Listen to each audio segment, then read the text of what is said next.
Hello guys, भाई ये जो अभी आप वीडियो देख रहे हैं, ये वीडियो का इंट्रो अभी देने का कोई मकसद नहीं था, लेकिन आज इतनी बेकार चीज़ हमारे साथ में हुई, इतनी ख़राब चीज़ हुई, इतना बैड एक्सपीरियंस हुआ एक नए देश में आके, कोई उम्मीद नहीं थी भाई कि ऐसा होगा, और इसीलिए ये आपको पहले देना पड़ रहा है। तो मैं आपको एक शॉर्ट में बता देता हूँ गाइस। हम लोग वियतनाम में हनोई से निकले थे और हम लोगों को मलेशिया होके और जाना था इंडोनेशिया।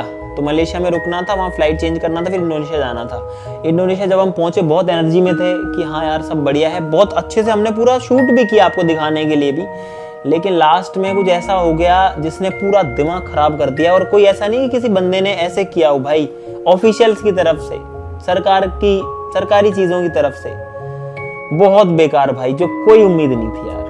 तो वीडियो शुरू करते हैं। शुरू में आपको जर्नी देखने को मिलेगी, बाद में वो चीज़ देखोगे आप लोग। भाई प्लीज़ मेरी आप सभी से रिक्वेस्ट है कि इसको पूरा देखना और समझना कि क्या हुआ है भाई। और आप कभी भी अगर इंडोनेशिया आते हो भाई, प्लीज़ ध्यान रखना यार, आपके पैसे बर्बाद हो जाएंगे, आपका बजट भी बिगड़ जाएगा, आपका मूड इतना ख़राब हो जाएगा जितना हमारा भी हो रखा है। चलो शुरू करते हैं, इसको देखो यार आप, इसको ज़रूरी है।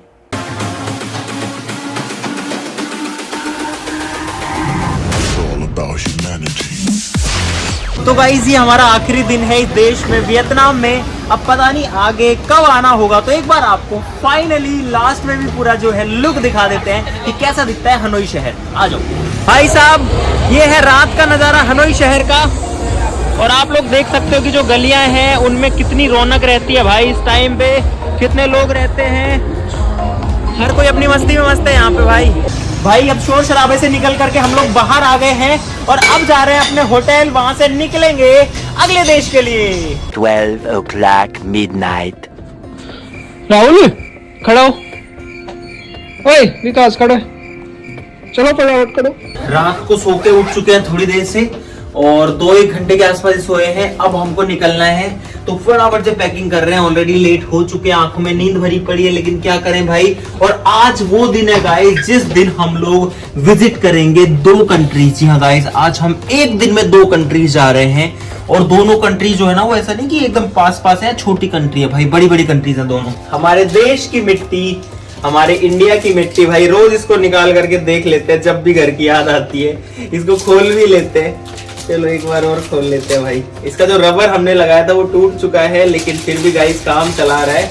और ये है गाइस अपने देश की मिट्टी, ये है गाइस। तो भाई सामान यहाँ पर निकाल रहे हैं और मैं आपको दिखाता हूँ वो खतरनाक जगह। गाइस ये देखो भाई, ये गली है एकदम अंधेरी है, आगे इधर पे फिर भी रोशनी है भाई, बल्ब नहीं जले इसलिए मेरे को फ्लैश जलाना पड़ा।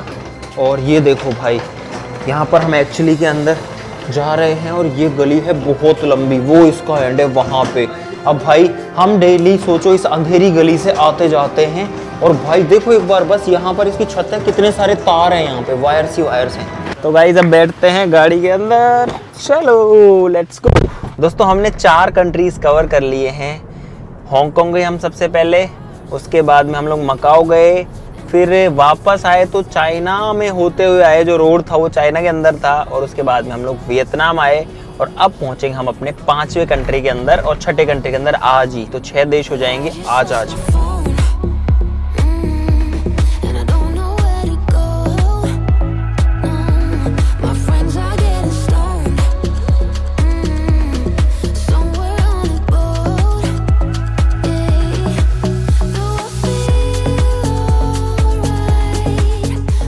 तो गाइस एयरपोर्ट पहुंच चुके हैं, और ये है यहाँ का टर्मिनल जो डिपार्चर वाला है वो, और ये हमारा सारा सामान यहाँ पे भी आ चुका है, गाड़ी ले रहे हैं अभी। तो गाइस हमने टिकट ले ली है जो कि है यहाँ पर, और गाइस वो जा रहे हैं हमारे बैग देखो। गाइस बहुत तेज भूख लगी थी, तो फ्लाइट जस्ट टेक ऑफ होने वाली, और हम लोग ले रहे हैं यहाँ पर भाई नाश्ता, बर्गर किंग मिला था तो बर्गर खा रहे हैं बस। तो भाई अब जा रहे हैं प्लेन के अंदर। हेलो साहब, और ये खड़ा हमारा प्लेन, और गाइस यहाँ पर ये लोग भी खड़े हुए हैं और हम लोग यहाँ 10-12 मिनट से बैठे हैं, वो लोग अब आए हैं क्योंकि उनका सीट पीछे था तो वो अलग लाइन में लग के आए हैं। गाइस अब प्लेन उड़ने वाला है, चल चुका है रनवे पे।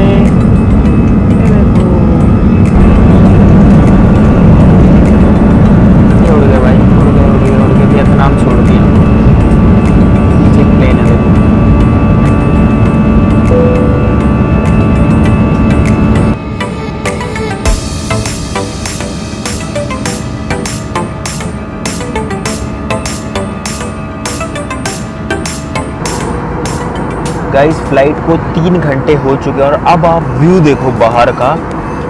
ये देखो गाइस, क्या ज़बरदस्त व्यू है भाई। इतना खतरनाक तो आज तक भी कभी नहीं आया भाई।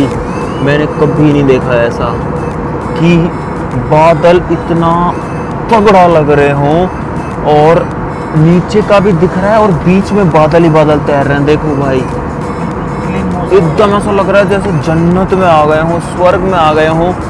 गाइस ये होता है जब हम बिना सोए से कैसे पड़ेगा।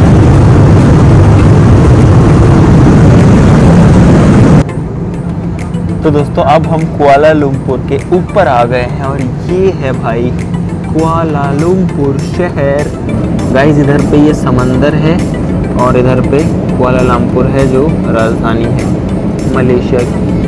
और यहाँ पर अब हम लोग लैंड करने वाले हैं और अब हम लोग बस लैंड करने वाले हैं जस्ट। अब आपको प्लेन ही प्लेन दिखेगी। और ये रनवे है गाइस, टच डाउन होने वाला है।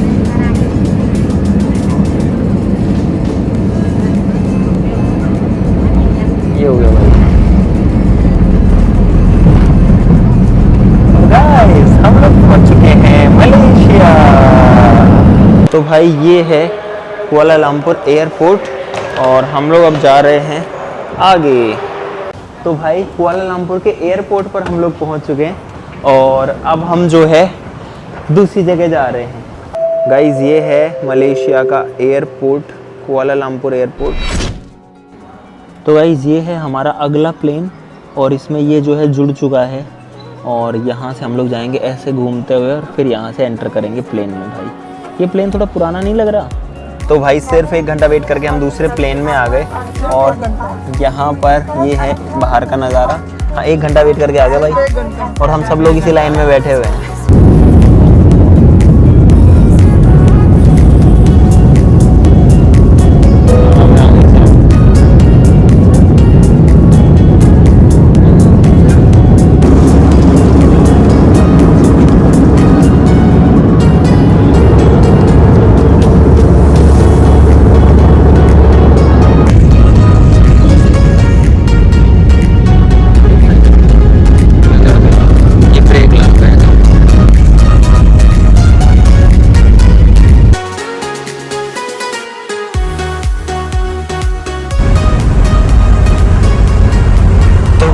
इंडोनेशिया तो फाइनली हम लोग लैंड कर चुके हैं और मैं सोच रहा था कि आपके लिए सरप्राइज रखें कि हम कहाँ जा रहे हैं, लेकिन भाई कुछ ऐसा हुआ कि मुझे बताना ही पड़ रहा है।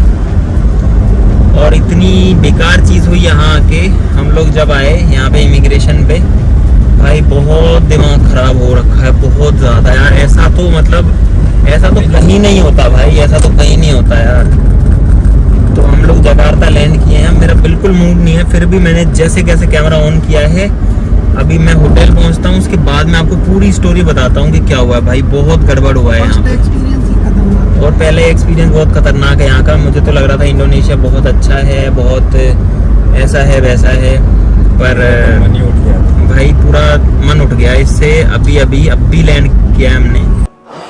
तो गाइस आ गए हैं फाइनली होटल इंडोनेशिया में और अब करते हैं भाई ज़रूरी बात कि हमारे साथ क्या हुआ। भाई हमको वर्ल्ड टूर करते हुए इतने दिन हो गए हैं, हमने इतनी कंट्रीज विजिट भी कर ली हैं, सब कुछ बढ़िया चल रहा था। भाई आज ऐसी चीज़ हो गई जो कि ऐसी चीज़ है जो कि बिल्कुल भी नहीं होनी चाहिए। जिसके साथ होगी उसका दिमाग भी ख़राब होगा, उसकी ट्रिप भी ख़राब होगी, उसका मूड भी ख़राब होगा और बहुत ज़्यादा बेकार लगता है गाइस। आज ऐसा हुआ, देखो मैं आपको आज सारी चीज़ें दिखाऊंगा इसके अंदर और अब इसमें किसकी गलती है किसकी नहीं है वो लोग जाने, उनको सही करने की ज़रूरत है इस चीज़ को। गाइस ये है हमारा पासपोर्ट। हम लोग वियतनाम से निकले थे, वियतनाम से मलेशिया। कुआलालंपुर में हमारी जो फ़्लाइट थी वो चेंज हुई थी, आप सभी को पता है, आपने देखा। तो वहाँ पर हमने फ़्लाइट चेंज करी और वहाँ पर हम लोग 1-2 घंटा के लिए रुके। उसके बाद में हम लोग वहाँ से निकल गए जकार्ता के लिए। जकार्ता है इंडोनेशिया की राजधानी। तो हम लोग को इंडोनेशिया आना था अपने अगले कंट्री के लिए। हम लोग इंडोनेशिया आ गए। इंडोनेशिया जब हम लोग आए तो बहुत बड़ी गड़बड़ हुई भाई, जो कि यहाँ पर है।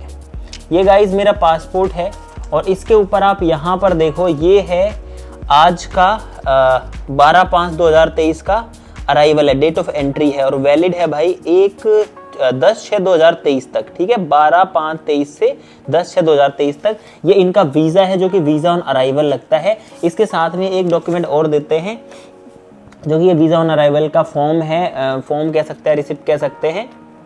रिपब्लिक ऑफ इंडोनेशिया लिखा हुआ है 5 लाख रुपए का, इनका जो 5 लाख रुपए होता है।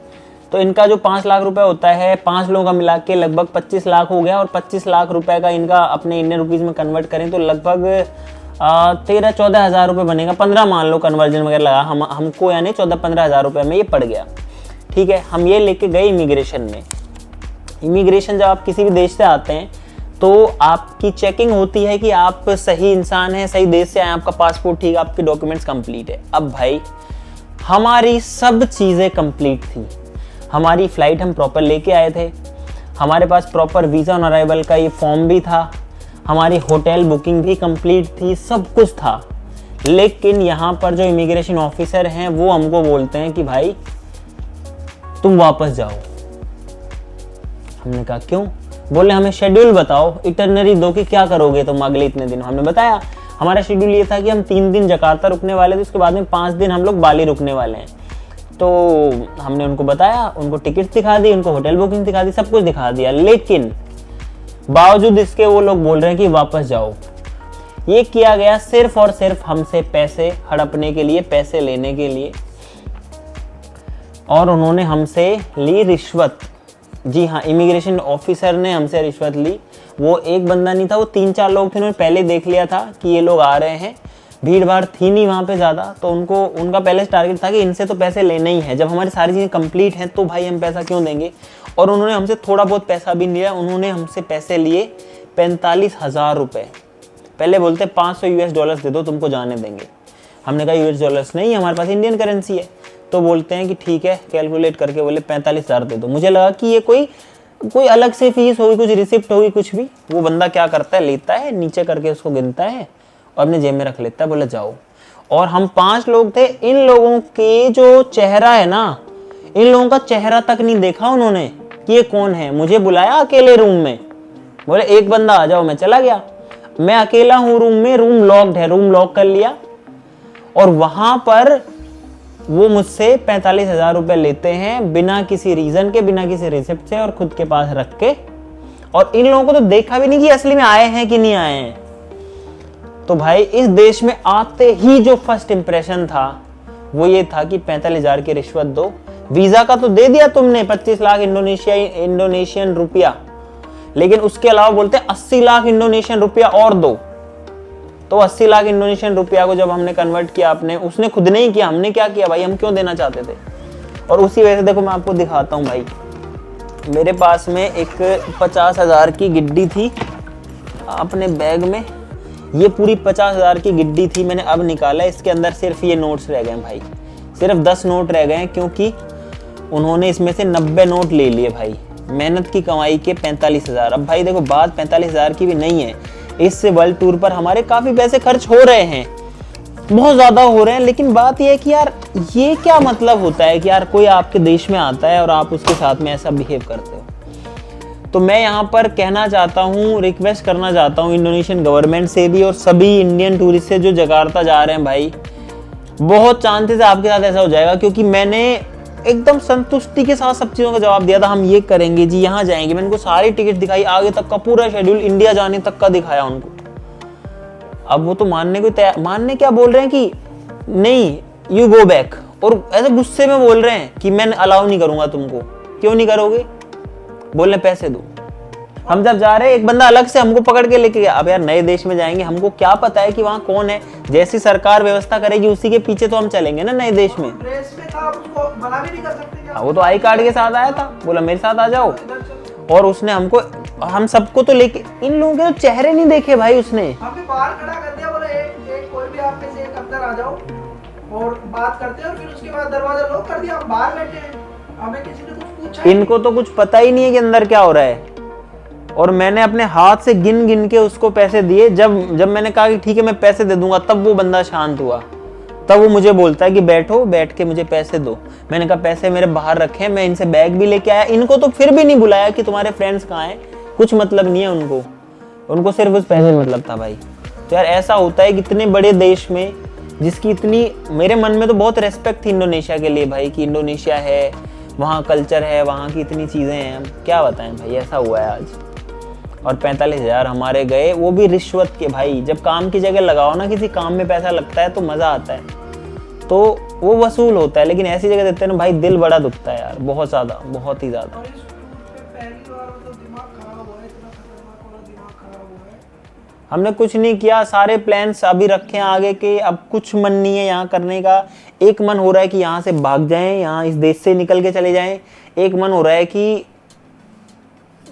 जैसे कैसे करके भाई यहाँ पे झेलें और ऐसा कुछ आगे ना हो जाए, डर सा भी लग रहा है ना आगे भी। तो ठीक है गाइस, इतना ही अपडेट था आज के इसमें। अगर आप जकार्ता आते हैं भाई, मेरी आप सभी से रिक्वेस्ट है, अवेयर रहना, किसी को पैसे मत देना बिल्कुल भी। लेकिन आप सोचो यार, देना हम भी नहीं चाहते गाइस, हम लोग पढ़े लिखे हैं, हम लोगों को सब पता है, हम लोग इतने कंट्रीज में जाते रहते हैं, स्टिल उन्होंने ऑप्शन ही नहीं छोड़ा। एक बात बताओ, किसी के पास पैसे इतने हो, हाँ, जिसके पास पैसे नहीं हो तो कुछ भी नहीं कर सकता। फंस जाएगा यहाँ। और यार कोई अगर इतना दूर से आएगा, इन्होंने 45,000 लिए, कोई आएगा, कम से कम भी नहीं, अगर 5 लोग आएंगे तो भाई कम से कम आप मानो कि 1-1.5 लाख रुपए की तो टिकट हो जाएगी इकोनॉमी की, सिंगल साइड की। तो 2-3 लाख रुपए की तो एक कंट्री की टिकट हो जाएगी। हमारी आगे 4-5 टिकट पेंडिंग है, तो हमें तो सीधा 8-10 लाख का नुकसान हो जाएगा। तो भाई फिर वो देना पड़ा रिश्वत, साफ साफ पता था। मैं तो बाहर आया, मैं तो इनको बोल रहा था कि रिश्वत ले रहा है भाई वो, मैंने दिया। लेकिन भाई क्या करें बताओ, अपना देश होता तो बहुत खतरनाक एक्शन लेते हम इस चीज के ऊपर। होने नहीं देते, पहली बात, होता तो भी इसके ऊपर एक्शन लेते भाई। रिश्वत देना एक तरीके से अपने को खुद को ऐसा लगता है कि यार क्यों कर रहे हैं। वही बात है भाई, हम किसी को ही नहीं देते भाई, कोई मतलब सही नहीं है ना यार, मेहनत की कमाई में किसी को क्यों दोगे आप रिश्वत। लेकिन अब बात यह है कि भाई दूसरा देश है, हम तो आपको बता ही सकते हैं कि ऐसा हुआ है भाई। प्लीज़ सब लोग ध्यान रखना, ये रिसिप्ट है और मैंने आपको ये भी दिखाई दिया, एक बार फिर से दिखा देता हूँ गाइस। और इस बार मैं आपसे कुछ छुपा भी नहीं रहा हूँ कि डेट वेट क्या है, नंबर क्या है, सब आपके सामने है भाई। अगर कोई इंडोनेशियन गवर्नमेंट से भी इसको देख रहा है तो भाई मेरी रिक्वेस्ट है कि ऐसे ऑफिसर्स, क्योंकि ये पैसा गवर्नमेंट के पास थोड़ी जा रहा है, गवर्नमेंट को तो पता ही नहीं है कि ये हो रहा है, ये तो वो लोग कर रहे हैं। लेकिन उन लोगों के चक्कर में, उनके कमाई के, उनके इस भ्रष्टाचार के चक्कर में आपके देश की इमेज खराब हो रही है। और भाई तो वो ऐसे तो किसी को पैसे लेके वैसे भी अलाउ कर देंगे, कोई वैसे लोग भी आ सकते हैं। बिल्कुल, उन्होंने जब फेस ही नहीं देखा किसी का तो वो तो कर ही सकते हैं। पैसे लेके कर देंगे। और बात ये है कि भाई अब मेरे मन में क्या रेस्पेक्ट रह जाएगी इंडोनेशिया की। और चलो वो तो जो भी है अब, लेकिन अब उनको तो ये भी नहीं पता कि हमारे पास सोर्स है बताने का गाइज। अब हमारे हो सकता है इस 45,000 देने की वजह से किसी के कितने पैसे बचेंगे, लेकिन उनको ये चीज़ नहीं पता थी। पर भाई अब हमारा काम है ये बताना, भले ही मुझे इंडोनेशिया ज़िंदगी में कभी आने ही नहीं भी दिया जाएगा, फ़र्क नहीं पड़ता, लेकिन आप लोग, क्योंकि हमारा फ़र्ज़ है आपको ये चीज़ बताना। ठीक है, आज के लिए इतना ही। अब ज़्यादा कुछ बोलने की हिम्मत नहीं है, ना कुछ खाना पीना खाया है, ना खाना पीना खाने का मन है, सुबह से ही नहीं खाया, बस सिर्फ एक बर्गर खाया था। ठीक है, आज के लिए इतना ही, नमस्कार।